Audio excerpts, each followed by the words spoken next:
میں آپ کو ایک واقعہ بیان کرتا ہوں۔ رسول اللہ صلی اللہ علیہ وسلم کی بعثت سے قبل یہ واقعہ پیش آیا۔ جامع اللطیف نامی کتاب ہے،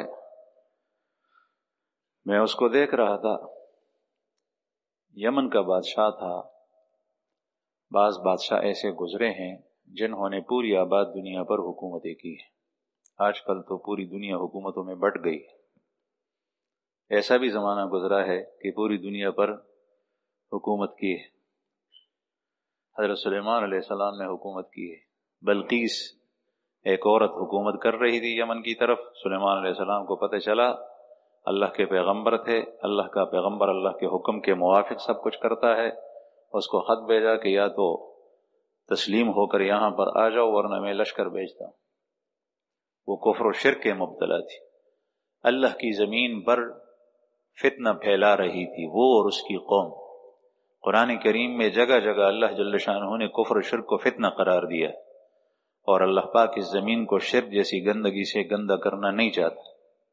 سلیمان علیہ السلام کو اس بات کے لیے مبعوث فرمایا تو وہ بلقیس بھی آ کر ایمان لے آئی۔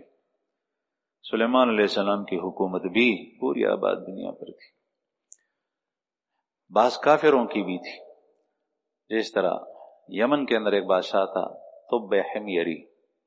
حمیر قبیلہ بہت بڑا قبیلہ تھا یمن کا، اس کا بادشاہ تھا۔ طب کا لفظ قرآن پاک میں بھی آیا ہے۔ قرآن کریم میں اللہ پاک نے ارشاد فرمایا کہ تم بڑے طاقتور ہو یا طب کی قوم، تمہارے پاس مال زیادہ ہے یا اس کے پاس زیادہ تھا۔ یہ طب اپنی حکومت کو دیکھنا چاہتا تھا، یمن سے چل پڑا۔ راستے میں جو چھوٹی چھوٹی آبادیاں آتی رہیں، سارے لوگ سجدہ ریز ہو کر اس کے پاس آتے، سلامی دے کر اس سے ڈرتے تھے۔ اس کا لشکر، اس کی حکومت اتنی مضبوط تھی۔ مکہ مکرمہ جب پہنچا، پڑاؤ ڈالا مکہ سے باہر۔ بعض حضرات نے لکھا ہے کہ اجیاد جس کو کہتے ہیں، مکہ مکرمہ خانہ کعبہ کے جنوب میں، یہاں اس نے گھوڑے باندھے تھے، اور اجیاد جید کی جمع ہے اور عمدہ گھوڑے کو کہتے ہیں، اس لیے یہ جگہ اجیاد سے اس زمانے سے مشہور ہوئی۔ بہرحال وہ انتظار کر رہا تھا، مکہ کا کوئی فرد بھی نہیں نکلا کہ اس کے سامنے جھکے۔ وہ حیران ہو، حالانکہ اس زمانے میں یہاں مسلمانی نہیں تھی، اسلام نہیں تھا، لیکن ایک چیز تھی، اللہ کا گھر۔ اور وہ اللہ کو مانتے تھے لیکن اللہ کے ساتھ شریک ٹھہراتے تھے، مشرک، اور ان کے دلوں میں اللہ کی عظمت اور اللہ کے گھر کی عظمت تھی، تھے مشرک۔ اس لیے وہ کسی کو خاطر میں نہیں لاتے تھے۔ بادشاہ کیا ہوتا ہے، ہمارے پاس اللہ کا گھر ہے۔ یہ لوگ نہیں گئے۔ بادشاہ نے پوچھا کہ یہاں کوئی بسنے والا؟ انہوں نے کہا کہ ہاں، یہاں پر ام القریٰ ہے، بہت عجیب آبادی ہے اور تمام علاقے کا مرکز ہے، یہ لوگ کیوں نہیں آئے؟ کسی نے کہا اس کے ساتھ علماء بھی تھے اس زمانے کے، یعنی تورات کے جاننے والے، انجیل کے جاننے والے۔ انہوں نے کہا کہ اصل میں یہاں پر ایک گھر ہے جس کو اللہ کا گھر کہتے ہیں، اور یہ لوگ اس گھر کی وجہ سے کسی کو خاطر میں نہیں لاتے۔ وہ کہتے ہیں ہمارے پاس اللہ کا گھر ہے، ہم کسی کی نہیں۔ اس نے کہا کہ اچھا۔ اس نے دل میں، یہ دل جس کا میں کہہ رہا تھا، اس دل کے اندر ایک ارادہ بنایا، منصوبہ بنایا۔ اس منصوبے سے کسی کو آگاہ نہیں کیا۔ منصوبہ یہ بنایا کہ اس گھر کو میں ڈھا دوں گا، اس کو میں گراؤں گا۔ جیسے ہی یہ منصوبہ بنایا، اس کو بیماری لگ گئی، اور بیماری ایسی لگ گئی کہ جتنے بھی انسان کے جسم کے اندر منافذ ہوتے ہیں، سوراخ، منہ ہے، نتنے ہیں، کان ہے، یہاں سے پیپ بہنے لگا، اور اس کی انتہائی سڑان اور بدبو تھی کہ چند گز کے فاصلے پر اس کے ساتھ آدمی نہیں ٹھہر سکتا تھا۔ سارے وزراء و امراء یا تو منہ کے اوپر چادر اور کپڑا رکھتے تھے اور یا دور بیٹھتے تھے۔ بادشاہ کو پتہ چلا کہ اس وجہ یہ سارے مجھ سے ہٹ گئے، لیکن بادشاہ تھا، پھر بھی وہ لوگ بدبو کی وجہ سے نہیں ٹھہر سکتے تھے۔ وہ اپنے ساتھ اطباء کو بھی لے کے گھومتا تھا، علماء بھی ہوتے تھے اس کی مجلس میں، فوج بھی، سپاہی بھی، مختلف قسم کے لوگ ہوتے تھے، اس لیے کہ حکومت اس کی بڑی تھی، آباد دنیا پر تھی۔ اس نے طبیبوں سے کہا کہ میری بیماری کا علاج کراؤ۔ بڑے حاذق طبیب ہوتے تھے، انہوں نے آ کر دیکھا تو وہ تشخیص نہ کر سکے۔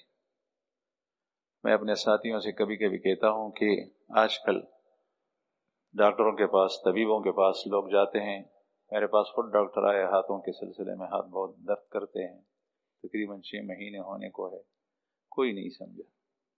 ہر ایک اپنی رپورٹ بتاتا ہے، لیکن ہر ایک کی الگ الگ ہے، کوئی وجہ کیا بتاتا ہے، کوئی کیا ہے۔ تو ایسے میں نے معلوم کیا کہ یا تو ان میں سے ایک جانتا ہے یا کوئی نہیں جانتا، اس لیے کہ ہر ایک کی رپورٹ الگ الگ ہے۔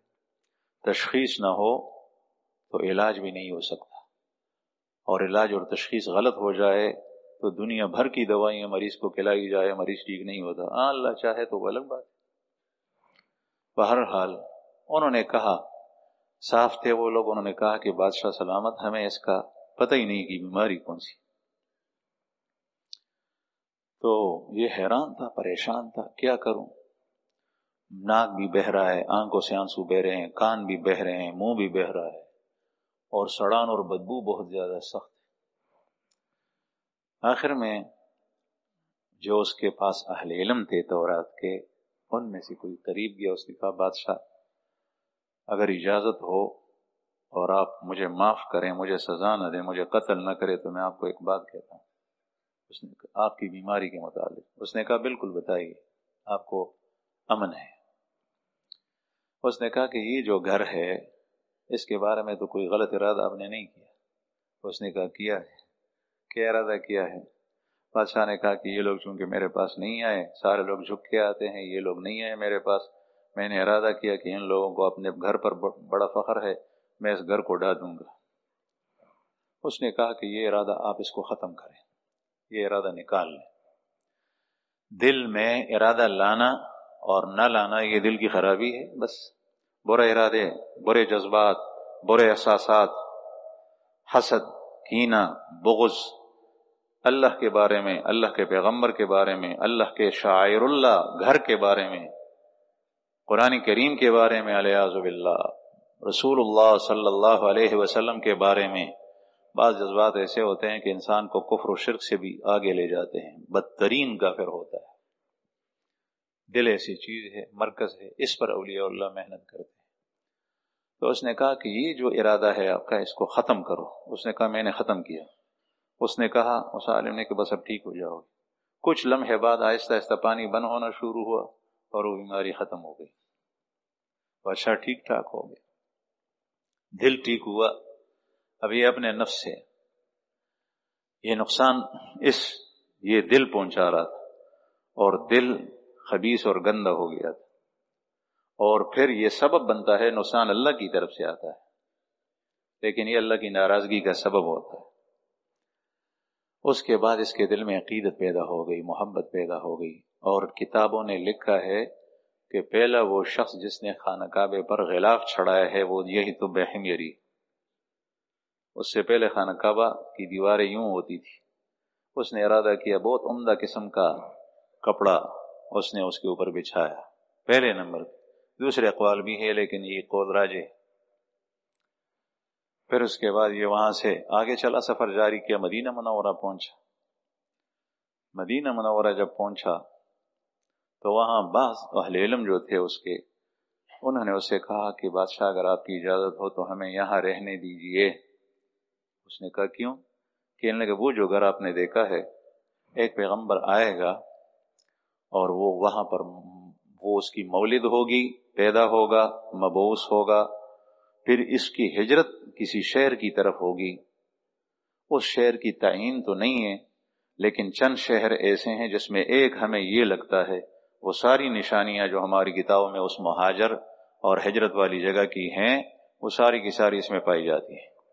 ہمیں اجازت دیں کہ ہم اس پیغمبر کے آنے تک اس کا انتظار کریں اور یہاں پر رہیں۔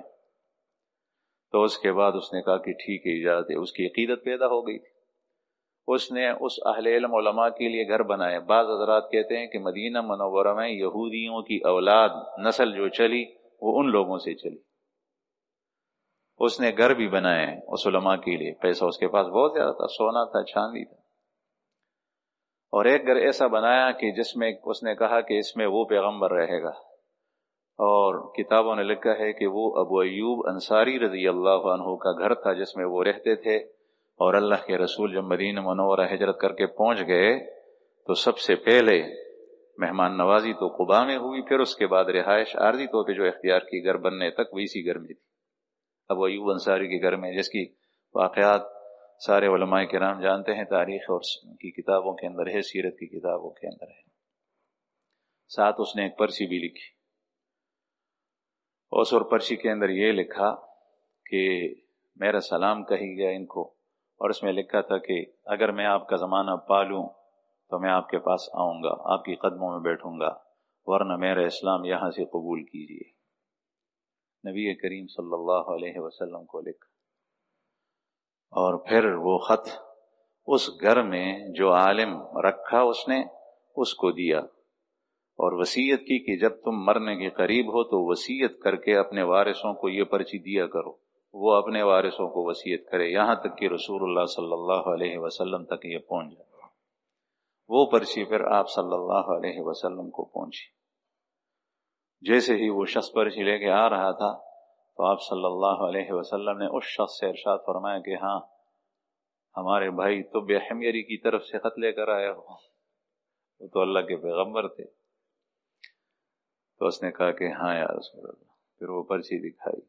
بہرحال جب دل بدل گیا، اس کو سیدھا کر دیا، اس کے شر سے بچا، تو اب اس آخری حالت اس کی یہ تھی، ابتدائی حالت یہ تھی۔ دل کے اوپر فیصلے ہوتے ہیں، اپنوں میں بھی پرایوں کے اندر بھی۔